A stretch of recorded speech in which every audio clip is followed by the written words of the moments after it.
everyone, welcome back to my channel. I hope you all are doing good.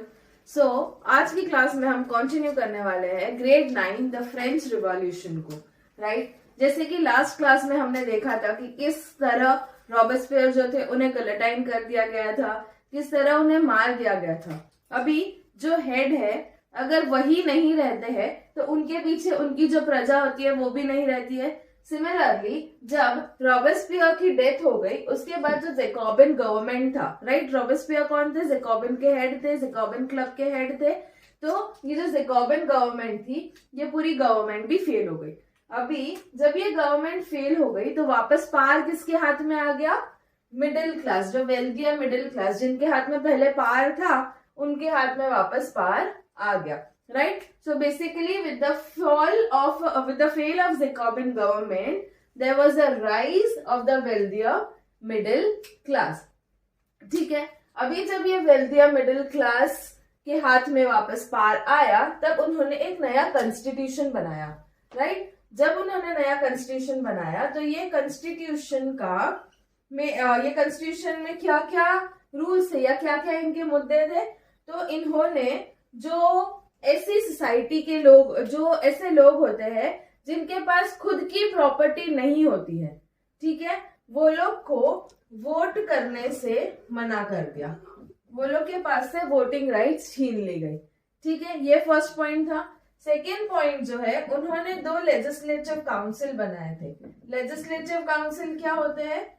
Legislative council मतलब ये एक upper body होती है या अपर हाउस होता है स्टेट का, जो कोई भी स्पेशल रेजोल्यूशन या कोई भी हाई रेजोल्यूशन पास कर सकते हैं, ठीक है। फिर उन्होंने एक डायरेक्टरी बनाई थी।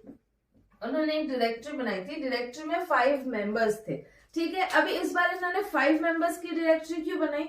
क्योंकि उन्होंने देख लिया था कि जब कोई एक मेंबर के हाथ में पूरा अधिकार दिया जाता है, जैसे रॉबेस्पियर उसके हाथ में पूरा अधिकार था, तो किस तरह उन्होंने लोगों को परेशान किया। सो इस बार वैसा ना हो इसीलिए उन्होंने जो डायरेक्टरी बनाई उसमें उन्होंने कितने मेंबर्स इंक्लूड किए थे? तो उन्होंने 5 मेंबर्स को इंक्लूड किया था, राइट। और जब ये सारी चीजें हो रही थी, ठीक है, तो क्या हुआ, इसमें वापस जो ये थर्ड स्टेट थे इनके वापस प्रॉब्लम स्टार्ट हो गई, इनकी वापस अथॉरिटी या इनका जो हक था वो चला गया। तो इस वजह से हर जगह पॉलिटिकल इंस्टेबिलिटी थी। पॉलिटिकल इंस्टेबिलिटी मतलब क्या? इंटर और इंट्रा स्टेट फाइट्स हो रही थी, आपस में फाइट कर रहे थे, ठीक है, किसी और से फाइट कर रहे थे, इंट्रा स्टेट फाइट हो रही थी, ठीक है। सो ये सब देखते हुए जो आपने सुना ही होगा, एक फ्रेंच लीडर है या फ्रेंच मिलिट्री के जो हेड रह चुके हैं जिनका नाम है नेपोलियन बोनापार्ट, ठीक है, नेपोलियन बोनापार्ट। इनका राइज हुआ या ये पावर में आए, और जब इन्होंने देखा कि हर जगह फाइट हो रही है तो इन्होंने खुद को लीडर डिक्लेयर कर लिया। अंडरस्टूड? इन्होंने खुद को लीडर डिक्लेयर कर लिया। सो इसके बाद जैसे अगर हम प्रीवियस जाए तो पहले ओल्ड रिजिम था, ओल्ड रिजिम के बाद नेशनल असेंबली आई, नेशनल असेंबली के बाद जैकोबिन क्लब आया जिसको रॉबेस्पियर रूल कर रहे थे। फिर रॉबेस्पियर का बुलेटिन कर दिया गया तो वापस ये जो वेल्दियर पीपल थे, मिडिल क्लास के, वो लोग पावर में आए। वो लोग पावर में आके न्यू कॉन्स्टिट्यूशन बनाया, पर पॉलिटिकल इंस्टेबिलिटी के वजह से वापस अभी कौन पावर में आए यहाँ पे? तो नेपोलियन बोनापार्ट पावर में आए समझ में? सो ये जब वापस नेपोलियन बोनापार्ट वापस पावर में आते हैं, इसका मतलब क्या होता है कि फ्रांस में वापस क्या आ गया? मोनार्की आ गया। France was again under the rule of monarch या under the rule of king. Monarchy आ गया फ्रांस में। क्लियर है, right? So this was all about the directory rule of France, ठीक है। इसके बाद जो टॉपिक है, हमने पता है पहले बहुत बार ऐसे पढ़ा है, मैन एंड सिटीजन, फिर वुमेन्स के बारे में पढ़ा था कि किस तरह जब मेंस वॉर पे जाते थे या फाइट पे जाते थे तो वुमेन्स किस तरह अपना घर चलाती थी, राइट। ये सारी चीजें हमने देखी थी। तब मैंने आपसे कहा था कि हम वुमेन के बारे में एक अलग से टॉपिक पढ़ेंगे, right. So today we are going to study that, जिसका टॉपिक हम देंगे did women have revolution? Did women have revolution, ठीक है, क्या वुमेन को रिवॉल्यूशन मिला? Yes, no, if yes why, if no why? तो वुमेन्स जो थे ये तो हमने देखा कि देवर एक्टिव पार्टिसिपेंट्स, जो वुमेन थे देवर एक्टिव पार्टिसिपेंट्स, ठीक है। इनकी इतनी मेहनत के बाद भी इन्हें फल नहीं मिल रहा था, तो क्या हुआ, इन्होंने गवर्नमेंट को प्रेशराइज करना स्टार्ट किया। गवर्नमेंट को प्रेशराइज करना स्टार्ट किया, क्यों प्रेशराइज करना स्टार्ट किया? क्योंकि उन्हें अपनी इक्वल राइट्स चाहिए थी। उनका कहना यह था कि उनको जितनी राइट्स मेन को दी जाती है उतनी सेम राइट्स उनको दी जाए, ठीक है। क्यों उन्होंने ये प्रेशर क्यों बनाना स्टार्ट किया? तो वाई का रीजन ये है कि सबसे पहले they had no access to education, और उससे भी पहले ये बात आती है कि majorly all these women who started pressurizing the government or who were wishing for the rights, they all belong to third estate. They all belong to third estate, and we know that the condition of the third estate was miserable. ठीक है, they were from third estate. They had no access to education, and also they had to manage their families. After managing families, they used to go to do domestic work. वो as a domestic worker काम करते थे, फिर भी उनको less wages मिले जाते थे मेंस के कंपैरिजन में, ठीक है, less wages than men, ठीक है। सो ये सारी चीजें थी जिस वजह से वुमेन्स को, जो वुमेन्स थे उनका उनकी सहन शक्ति बोल सकते हैं वो खत्म हो गई, और उन्होंने गवर्नमेंट को प्रेशराइज करना स्टार्ट किया। किस चीज के लिए स्टार्ट किया? तो इक्वल राइट्स के लिए स्टार्ट किया। क्यों किया?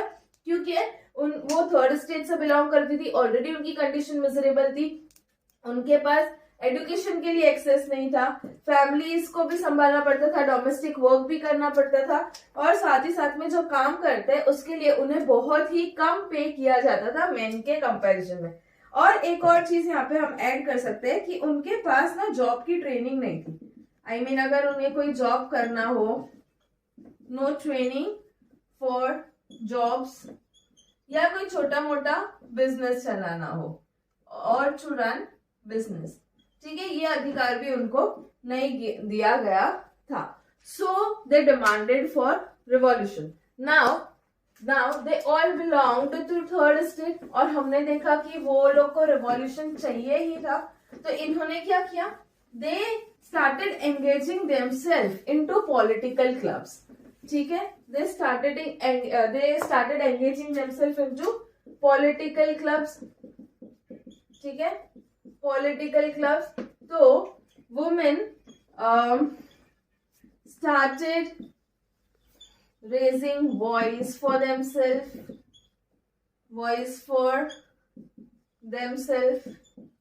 They had prepared their own political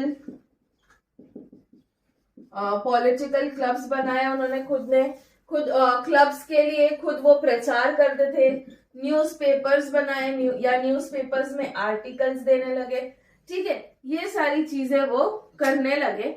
और इन सब में से उनका एक फेमस, ये सारे पॉलिटिकल क्लब्स, न्यूज़पेपर, सब में से एक फेमस जो था जिसका नाम था the revolutionary and Republican women, the revolutionary and Republican women, ठीक है। सारा जब हुआ तब वुमेन ने डिमांड कर दी इक्वल राइट्स एज मैन के लिए, मतलब जो अधिकार या जो राइट्स मैन को मिली जाती है वही सेम राइट्स उनको मिलनी चाहिए, इसके लिए उन्होंने डिमांड की, राइट। सो ये डिमांड में ऐसा, यहाँ पे ये टॉपिक में ऐसा बोला गया है कि womens were disappointed, right, womens were disappointed with the constitution.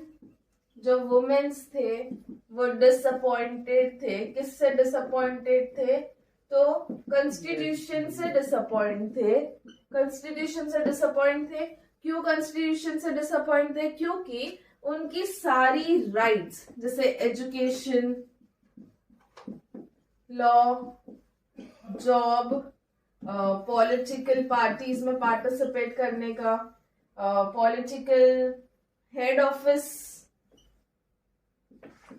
उन्हें संभालनी थी, राइट। ये सारी चीजों से उन्हें बाहर निकाल दिया गया था, पर ये उन्हें नहीं चाहिए था, तो इन्होंने ये सारी चीजों की क्या करी थी, डिमांड करी थी। Demand for what? Demand for education, demand to include them in the law, job training के लिए, हेड ऑफ पॉलिटिकल ऑफिस बनाने के लिए, ये सारी चीजों से उन्होंने ये सारी चीजों के लिए उन्होंने डिमांड करा था। अभी इनकी डिमांड तो करी, राइट, इन्होंने डिमांड तो करी, पर डिमांड पे जो गवर्नमेंट थी, जो रिवोल्यूशनरी पार्टी थी, उन्होंने या रिवोल्यूशनरी जो गवर्नमेंट थी, उन्होंने क्या स्टेप्स लिए? तो उन्होंने क्या स्टेप्स लिए? स्टेप्स बाय रिवोल्यूशनरी गवर्नमेंट, क्या स्टेप लिए गए? तो ये स्टेप लिए गए, सबसे पहला कि no force marriage. No force marriage, उस समय वुमेन्स को फोर्सफुली, जहां पे उनके फादर बोलते थे वहां पे उन्हें मैरिज करना पड़ता था। No force marriage, no child marriage, ये दो चीजें गवर्नमेंट ने चेंज कर दी थी, ठीक है। Started providing job trainings, state schooling start कर दी थी वुमेन्स के लिए स्पेशली। हर एक जगह पे या हर एक स्टेट के हर एक सिटी में उन्होंने स्कूलिंग स्टार्ट कर दी थी। सो ये सारे जो स्टेप्स है ये रिवॉल्यूशनरी गवर्नमेंट ने लिए थे। ये तो बेसिक 4-5 स्टेप मैं आपको बता रही हूँ और काफी सारे स्टेप्स उन्होंने लिए थे, राइट। जैसे कि कोई वुमेन को शादी के लिए कोई फोर्स नहीं था, there was no force marriage, child marriage को कैंसिल कर दिया गया था, उन्हें जॉब के लिए ट्रेनिंग दी जाती थी। अगर उन्हें कहीं अपने आप को एंगेज करना है, कोई छोटा सा बिजनेस करना है, तो उसमें उन्हें गवर्नमेंट हेल्प करती थी। और हर वुमेन को या हर एक सिटीजन को एक्चुअली स्टडी करने का या एजुकेशन लेने का पूरा अधिकार दिया गया था। ये सब पाने के लिए आपको लगता है कि ये सब इतने इजीली इनको मिल जाएगा? नहीं ना। तो वुमेन्स ने बहुत स्ट्रगल किया था, वुमेन्स ने स्ट्रगल भी बहुत किया था। आपकी बुक में एक एकदम छोटा सा टॉपिक है जिसका नाम है women struggle.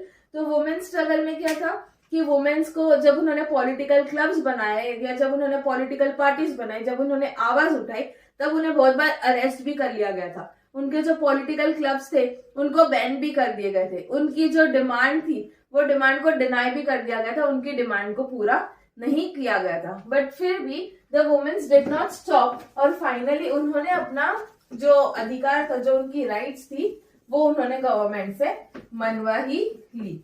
I hope it is clear to all.